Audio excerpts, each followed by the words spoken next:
ଶୁଣନ୍ତୁ ମୋର ଆଉ ଗୋଟିଏ ନୂଆ ଗଳ୍ପ ସାନ ବୋହୂ। ମୁଁ ଘରର ସାନ ବୋହୂ। ମୋ ପଦବୀ, ମୋ କର୍ତ୍ତବ୍ୟ, ମୋ ଦାୟିତ୍ୱ ସବୁ ମୋତେ ଜଣାଥିଲା। ମୋ ପଦବୀର ପଦୋନ୍ନତି ନାହିଁ ସେ କଥା ବି ମୋତେ ଜଣାଥିଲା। ଅନ୍ୟ କିଛି ନୁହେଁ, ବାସ୍ ମୁଁ ଚାହୁଁଥିଲି ମୋ ପରିବାରର ଲୋକ ମୋ କାମରେ ଟିକେ ଖୁସି ହୁଅନ୍ତୁ। ଦୁର୍ଭାଗ୍ୟ ମୋର, ଘରେ କେହି ମୋ ଉପରେ ଖୁସି ହୁଅନ୍ତି ନାହିଁ। ମୋ ଉପରେ କେହି ଖୁସି ନ ହେବାର କାରଣ ଏହା ଯେ ମୁଁ ଗାଉଁଲି ଥିଲି। ଶ୍ୱଶୁର ଓ ବାପା ବନ୍ଧୁ ଥିଲେ। ଆମ ଘରକୁ ଶ୍ୱଶୁର ଯାଇଥିଲେ, ମୋ କାମ ଦେଖି ମୋତେ ବୋହୂ କରି ଆଣିଲେ। ଯୌତୁକ ଆଣିନି ବୋଲି ଶାଶୁ ଅଭିମାନ କରିଛନ୍ତି।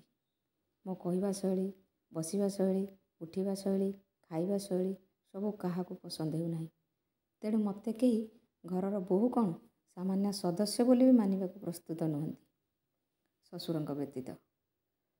ମନ ଦୁଃଖ କଲେ ମୋତେ ଦେଖି ମନ ଖରାପ କରି ଶ୍ୱଶୁର କୁହନ୍ତି, ମୋ ପାଇଁ ତୋ ଜୀବନଟା ଏମିତି ହୋଇଗଲା। ସେଥିପାଇଁ ମନ ଖରାପ ବି ମୁଁ ମନ ଭରି କରିପାରୁନି। ମୋ ଭାଗ୍ୟ, ଘରେ ନୂଆ ବର୍ଷର ପାର୍ଟି ଚାଲିଥିଲା। ସମସ୍ତେ ମଜା କରିବାରେ ବ୍ୟସ୍ତ ଥିଲେ। ଶାଶୁମା ବାପାଙ୍କର ଶୋଇବାରେ ଅସୁବିଧା ହେଉଛି ବୋଲି ସାଉଣ୍ଡ କମ୍ କରିବାକୁ କହି ଉପରୁ ଓହ୍ଲାଇ ଆସିବା ବେଳେ ପଡ଼ିଗଲେ। ମୁଁ ଯୋଗାଡ଼ିଆ ଥିଲି। ତଳକୁ କିଛି ଜିନିଷ ନେବା ପାଇଁ ଆସୁଥିଲି, ଦେଖିଲି ମା' ପଡ଼ିଯାଇଛନ୍ତି।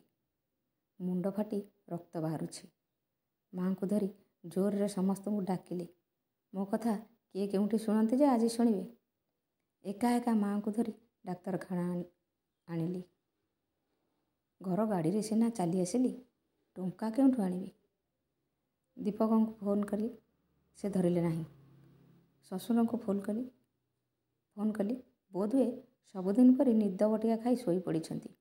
ରାତି ଏତେ ହେଲାଣି, କେଉଁଠୁ ଟଙ୍କା ଆଣିବି? ବାଧ୍ୟ ହୋଇ ଭାଇକୁ ଫୋନ୍ କରିଲି। ଭାଇ ଅନଲାଇନ୍ରେ ପଇସା ପଠାଇଲା। ମା'ଙ୍କର ଉପଚାର କରାହେଲା। କିଛି ସମୟ ପରେ ଦୀପକ ଫୋନ୍ କରିଲେ।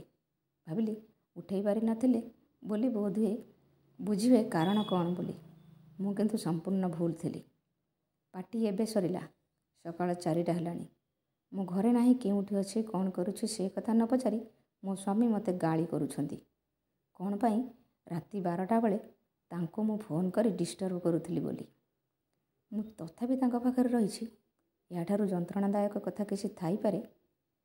ଭାଇ ଗାଁରୁ ଆସି ପହଞ୍ଚିଲା। କହିଲା, ଅନ୍ୟମାନେ କେହି ଆସିନାହାନ୍ତି? କ'ଣ କହିବି? କହିଲି, ଘରେ ପାର୍ଟି ଚାଲିଥିଲା ତ, ସମସ୍ତଙ୍କ ଫୋନ୍ ବୋଧେ ସାଇଲେଣ୍ଟରେ ଥିବ। ଭାଇ କହିଲା, କେତେ ମିଛ କହିବୁ? ମୁଁ ତାକୁ ଧରି କାନ୍ଦି ପକାଇଲି। ସେ କହିଲା, ଅଭିମାନ କର ବୋଲି ମୁଁ କହୁନି, କିନ୍ତୁ ସ୍ୱାଭିମାନ ଛାଡ଼ିଦେଲେ କ'ଣ ବଞ୍ଚିବା ପରି ଲାଗେ ଗୀତା? ସେ ମୋ ଲୁହ ପୋଛିଦେଲା। ମୁଁ କହିଲି, ତୁ ରହ, ବାପାଙ୍କୁ ଫୋନ୍ କରେ, ସେ ଆସିଲେ ମୁଁ ତୋ ସହ ଗାଁକୁ ଚାଲିଯିବି, ଆଉ ଆସିବିନି। ଭାଇ ମୋ ସମର୍ଥନରେ ହଁ କହିଲା। କହିଲା, ଚାଲ ମୋ ସହ ତୁ। ମୁଁ ବାପାଙ୍କୁ ଫୋନ୍ କରିଲି, ଆଉ ଡ୍ରାଇଭରକୁ ପଠାଇଲି ବାପାଙ୍କୁ ଆଣିବା ପାଇଁ। ବାପା ପହଞ୍ଚିଲେ, ତାଙ୍କୁ କହିଲେ ଘରକୁ ଯିବା କଥା। ଆଉ ନ ଚାହିଁବି ବାପା ମୋତେ ଛାଡ଼ିବାକୁ ବାଧ୍ୟ ହେଲେ। ଶାଶୁଙ୍କ ହୋସ ଆସିବା ପରେ ମୋତେ ଖୋଜିଲେ। ଶ୍ୱଶୁର ତାଙ୍କୁ ଉତ୍ତର ଫେରାଇ ନଥିଲେ। ଘରକୁ ଫେରିବା ପରେ ସମସ୍ତେ ଗୋଟି ଗୋଟି କରି ଗୀତାକୁ ଡାକ ଛାଡ଼ୁଥିଲେ। ଗୀତା ନାହିଁ ସେ କଥା କାହାକୁ ଜଣା ନାହିଁ। ମା' କାଲିଠାରୁ ଡାକ୍ତରଖାନାରେ ଥିଲେ ସେ କଥା ବି କାହାକୁ ଜଣା ନାହିଁ। ଗୀତାକୁ ଡାକି ଡାକି ଯେତେବେଳେ ନ ପାଇଲେ ତଳକୁ ଆସିଲେ, ମା'ର ଏ ଅବସ୍ଥା ଦେଖି ସମସ୍ତେ ତାଟକା ହୋଇଗଲେ। ଦୀପକ ଆହୁରି ଜୋରରେ ରଡ଼ି କରି ଗୀତା ଗୀତା ବୋଲି କହିଲେ।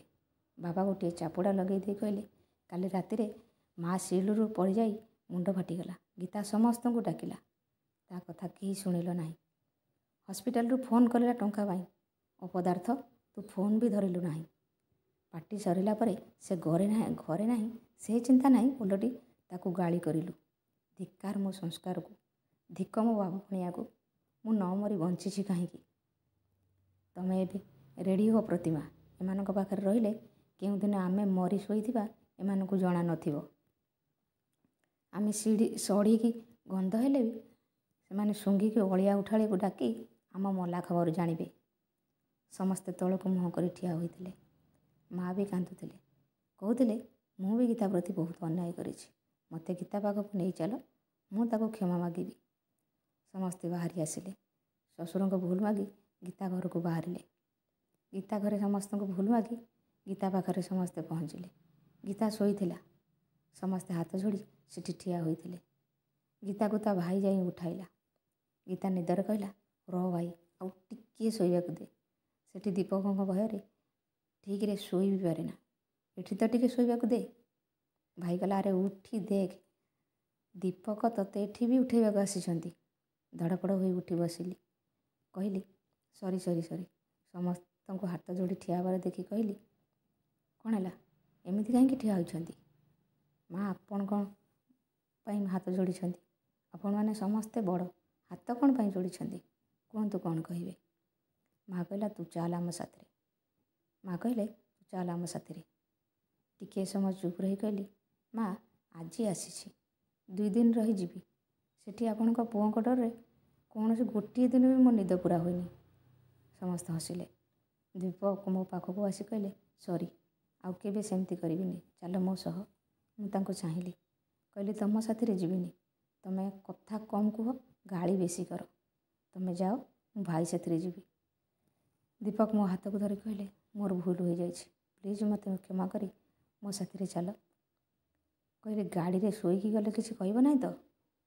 ସମସ୍ତେ ହସୁଥିଲେ।